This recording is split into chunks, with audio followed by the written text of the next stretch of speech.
Hello everybody and welcome to another episode of MMOFTW, your weekly resource for all the news that's important in the MMO world for the week that was. I'm your host Bill Murphy and we'll get right to it, shall we? Now first up is that pseudo/MMO, not MMO thing that Bungie put together called Destiny. Some news on the Destiny front in case you cared, which believe it or not there are millions of people who still play this game constantly.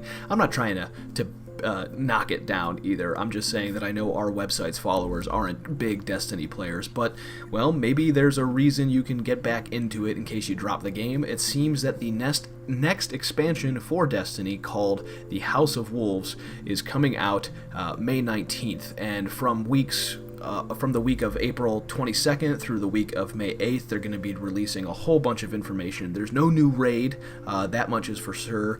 Bungie has come out and said that they're saving their next big raid for the fall expansion that they've got coming out, but this one is supposed to focus a lot more on more small group content and PvP and stuff like that. So we'll see. There's going to be a new social hub area for people to hang out in and all that stuff, but all the official details will be coming out next week through the next 2 weeks before the expansion releases. And of course, as always, we will review the expansion or DLC House of Wolves after it's out as soon as we're able. Our own Rob Lashley will probably take care of that for us because he's the only one that level capped in Destiny. And moving right along, for you Hearthstoners out there, the game, I said Hearthstone, not Hearthstone, forgive me. The game has recently, just this week, kind of out of nowhere, launched itself out on the iPhone and the Android phone. It is now in the palm of your hands, not just the tablet, which it's already been on the tablet for a while, but now it's on the iPhone. And I know a lot of people that don't really use their tablets anymore, and I'm one of them, and I don't really like playing Hearthstone on the PC. I don't really like playing it on the tablet because I don't use my tablet, but now that it's on the iPhone, I can't stop playing it. It's one of those things that I wake up and I find myself doing with my morning routine. I get a match logged in there. I'm actually working my way through the rest of Nax. Yes, I never even finished the Nax adventure. It's really well ported to the phone, very surprisingly so. It's not even a huge drain on the battery like I thought it was going to be. Like the game Spirit Lords was also just launched. That really kills the battery, but Hearthstone does pretty well. So it's out there for free, just like the other versions. You can download it from the App Store or from the Google Play Store and get to play in the world's most addictive card game that I can think of. And in other Blizzard news, it seems that World of Warcraft is going to be getting a bunch of content? Let's just forget I said that. We're just going to keep moving. Content in version 6.2, which is going to bring a whole bunch of new content to the game. It's going to bring the new Tanan Jungle Zone for players to play in, which will be somewhat like the Timeless Isle Zone, is my guess. We'll see more on that soon. But along with that, I think in the bigger news of the fact that the next content patch is coming is that you're going to be able to revisit old dungeons with a time-walking feature. So you'll be able to visit dungeons like the Alcatraz, the Black Morass, Manitomb, Shattered Halls, Slave Pens, Ancanet, the Old Kingdom, Gundrak, Halls of Lightning, the Nexus, and Utgard Pinnacle. Players of level 71 or higher can take part in the Burning Crusade dungeons, and level 81 or higher for Wrath of the Lich King dungeons.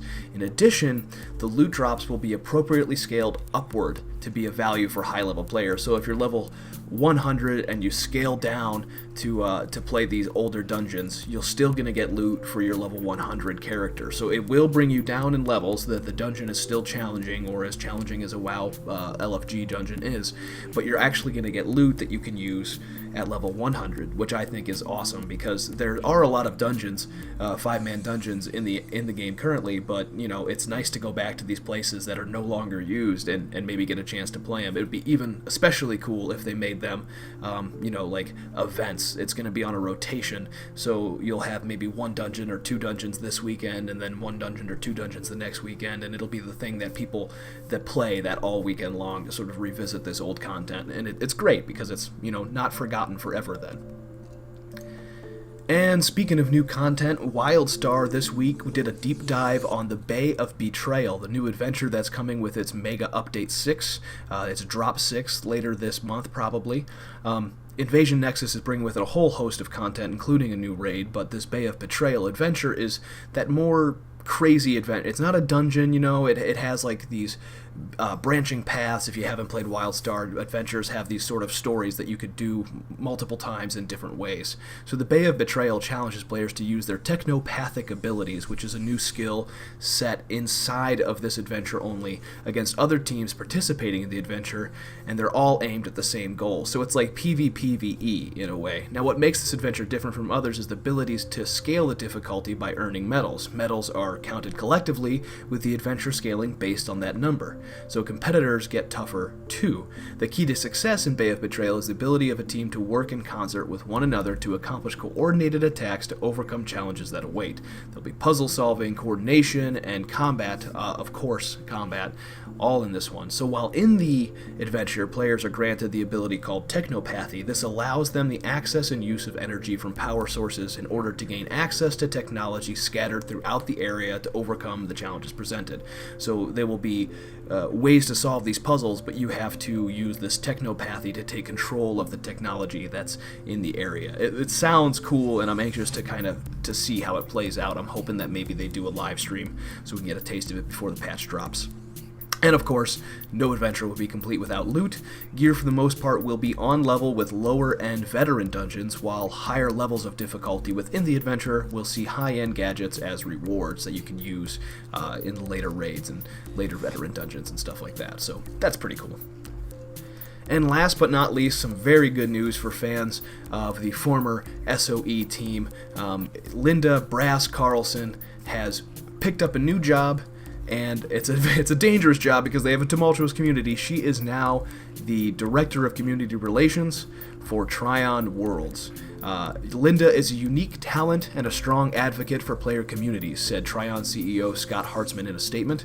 She's had tremendous success in fostering and growing communities both inside and outside of games companies, and we couldn't be happier to welcome her to the team.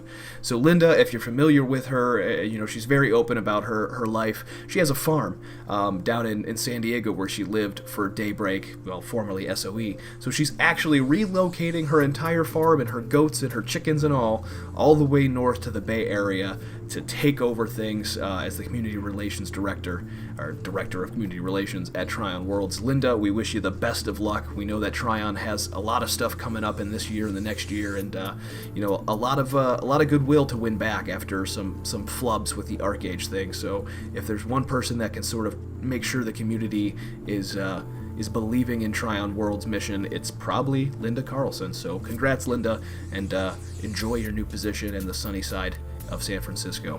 That's it for this week, folks. I'm Bill Murphy. You can follow MMORPG on Twitter, Twitch, YouTube, Facebook, and now plays.tv at MMORPG.com without the dot. If you want to follow me on Twitter, I'm at @TheBillMurphy. That's it. Have a good weekend, and remember, don't let a bad pug get you down.